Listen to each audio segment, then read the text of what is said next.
Good morning, class. Let us begin the last act of Romeo and Juliet today.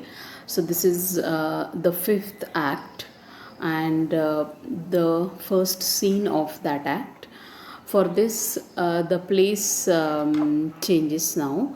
Now, the place is a street in Mantua.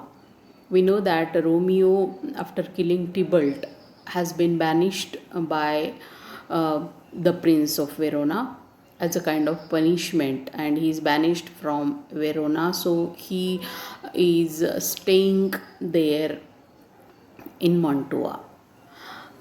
So place is a street in Mantua.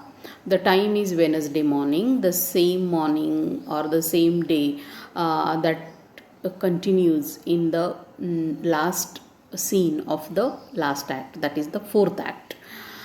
So it is the Wednesday morning.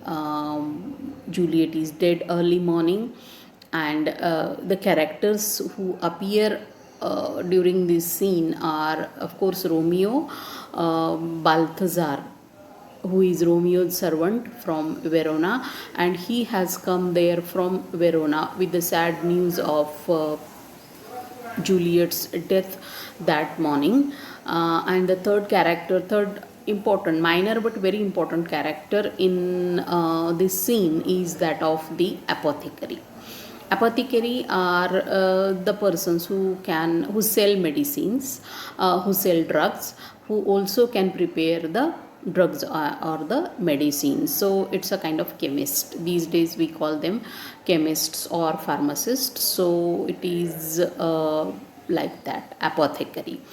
So the scene is set in Mantua. Now what happens is that Balthazar comes there to Romeo with the news of Juliet's death. But before that, what happens is that Romeo has a dream that morning, and in that dream, he finds that he is dead, and Juliet comes across his dead body, that is Romeo's dead body, and then she kisses the dead body, and he again revives, he again comes to life. So he thinks that this is a good sign.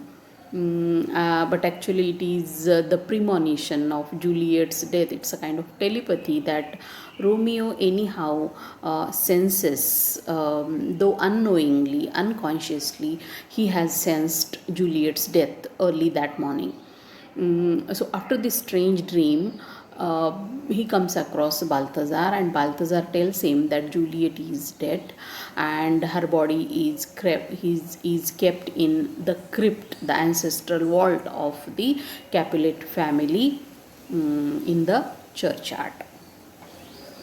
After this, of course, it is but natural that Romeo goes wild. Romeo is too sad and disappointed to have the news of his beloved's death, his wife's death. And he asks Balthazar, is there any letter from the friar? And Balthazar says no.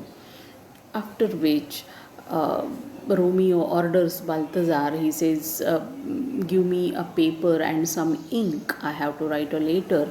And this letter is for Friar Lawrence. So Romeo decides to write a letter to Friar Lawrence, and he also tells his servant Balthazar to bring two horses for them, that is one for Romeo and one for Balthazar, and he says, we are leaving for Verona right now. We will go to Verona, we will go to Juliet. And when Balthazar goes to bring the horses as well as the paper and the ink, there is a soliloquy of Romeo's, and in that soliloquy he expresses his sorrow, his anger, his frustration, and he also expresses his plan, his terrible plan of buying a deadly poison from an apothecary in Mantua, because he knows that an a very poor apothecary is there in Mantua, now who has a deadly poison, but that poison is banned for sale in Mantua. Nobody can sell, nobody can buy that poison in Mantua. But Romeo has decided that he will go to the apothecary and he will offer him much money, and since the apothecary is a poor man, he will sell him that poison.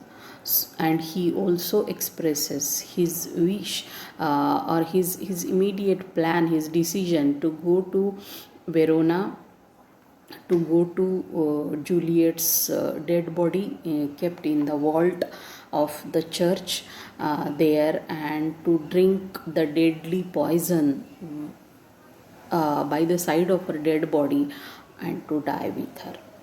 So this is Romeo's terrible plan. It shows that he is in love with Juliet, and it is this intense love that makes him decide to commit suicide by drinking the poison along with Juliet's dead body. So this is the first scene of the fifth act of Romeo and Juliet by William Shakespeare. And you must notice one important point, that this is the only scene that takes place outside Verona. All the rest of the drama, all the scenes in the drama, they take place in Verona itself, but this is the only scene that takes place in Mantua, where Romeo is staying after his banishment for killing Tybalt from Verona, as per the punishment declared for him by Prince Aeschylus. In the next videos, we will see the remaining two scenes, that is scene 2 and scene 3 of Romeo and Juliet. Thank you.